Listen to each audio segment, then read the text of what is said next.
When the ice retreated in the north about 12,000 years ago, it led to the arrival of the first nomadic hunters. These were the first people to settle in the country, and many established themselves in the areas that are now known as Grimstad and Landvik. Traces of these first southerners reveal that they were here over 8,000 years ago.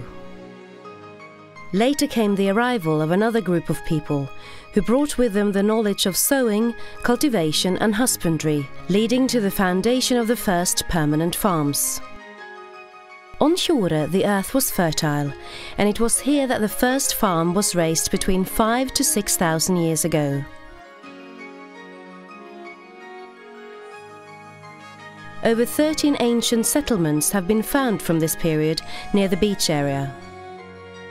The Bronze Age brought new advances regarding not only the use of metal, but also new technology, leading to the building of larger ships and longer voyages. Findings from the era show that there must have been contact with both England and the Mediterranean countries, which were then dominated by the Roman Empire. During this period, the sea level was higher, allowing ships to sail right into Tjore.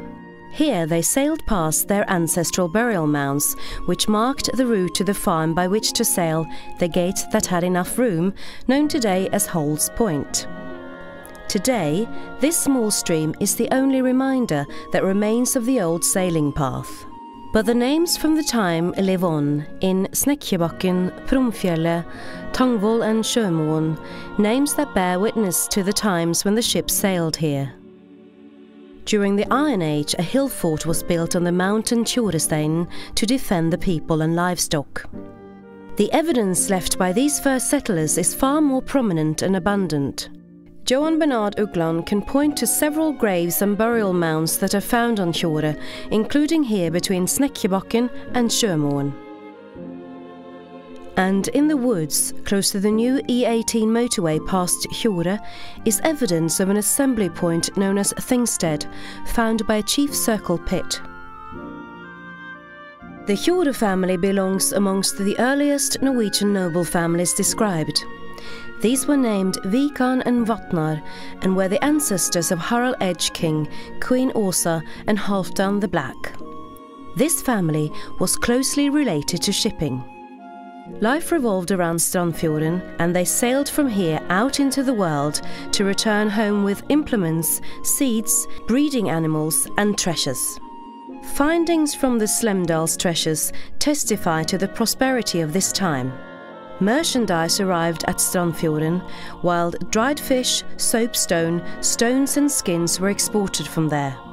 The bay has more than 1,000 years of tradition in trading and shipping. The first part of the Middle Ages was described as the Golden Age, where the family was part of Lendemannsættene in Norway and stood near the king and church. One of these was Kale, who was later to become Ragnvald, Earl of Orkney. He went on an honourable crusade in the year of 1153 with over 2,000 other people from the Aust-Agder region. During this time he received, among other things, training in architecture, which he later applied to the churches Øystad, Eden, Hommedal, Tromøy, and also the famous St. Magnus Cathedral on Orkney. A legend states that 3 sisters in this family have since owned these churches.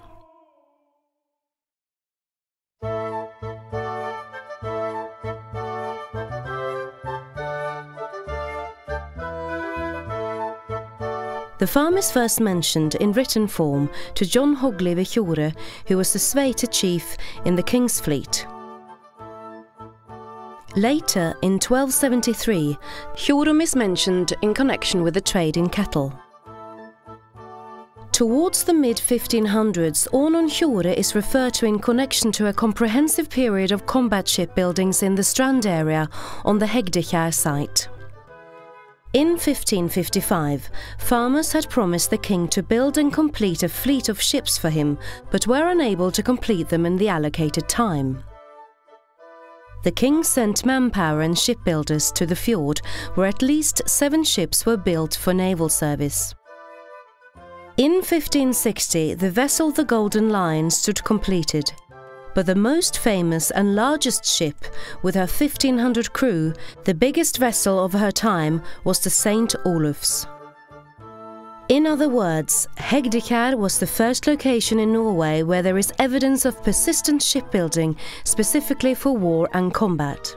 For 1,500 years, there was iron and foundry here, which supplied the ships with the necessary ironware. Consequently, this is one of the first in Norway, along with Jernhytta, an iron foundry in Barbu in Arendal. Access to timber was good at the time, and this was floated from the interior down to the fjord, where there was both a sawmill and mill. Today there are still the remnants of piers, bulwarks, drop, loading docks and more from the time here on Hegdekær. The name Hegdekær, incidentally, comes from Hegd, which is a place where animals were kept, and kjær meaning ticket, indicating the type of food they were likely to eat, twigs and leaves. The timber was often exported to England, Holland and Denmark. In 1560, most of the timber went to the new Queen's Mill in Kolding and was stored here at Møllepynten, Mills Point, which is where it probably takes its name from.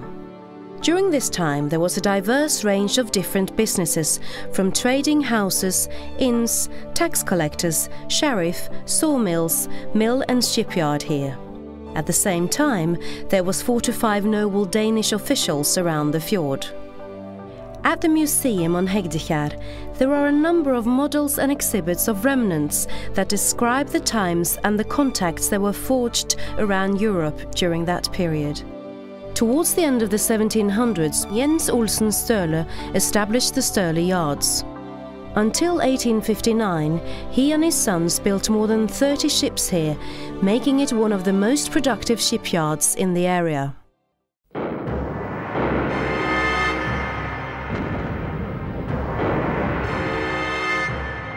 The son of Jon Jensen Innkjøret was a crewman on the Najaden when it was sunk by the British ship of the line HMS Dictator at the Battle of Lyngør year 1812.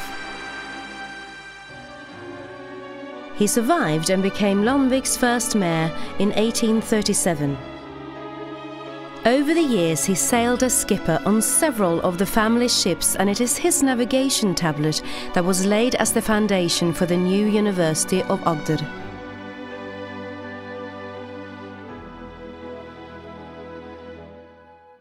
It was Johan Milma Ugland who, about 100 years ago, realized that the time of the sailing ship was over.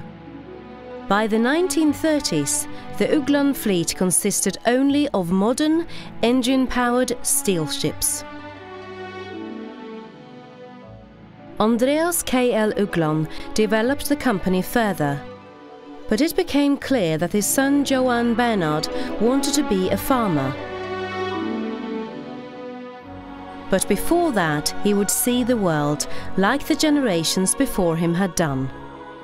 In 1964, he started his maritime education in England and the United States, and around 1980, along with his younger brother Andreas Ove, established a ship management company in London. The company became a shipping company that was listed on the stock exchange. After that, they moved on to the Cayman Islands in the Caribbean, where they established their own shipping bank. Eventually, after 25 years abroad and longing for home, Johan Bernhard returned home to Grimstad. In 1994, Andreas K.L. Ugland divided the company between his 3 sons, and in 2000, J.B. Ugland Holding was established with Johan Bernhard as the sole shareholder. For generations, the combination of farming, trade and shipping have been pursued up until present time. Today, Johan Bernhard Ugland and his son Johan Martin are responsible for the business and keeping pace with an increasingly demanding market. As a result of their explicit sense of responsibility, JBU is the first private company in Norway to build and own a university, the University of Agder Campus Grimstad. Not only the region, but the entire country will benefit from this modern, progressive institution. For generations, the company has operated in the fields of trade, agriculture and maritime business. The judgment and experience gained from these different activities has been handed down through the generations, and the roots of this family enterprise have remained firmly planted in Tjore's fertile soil.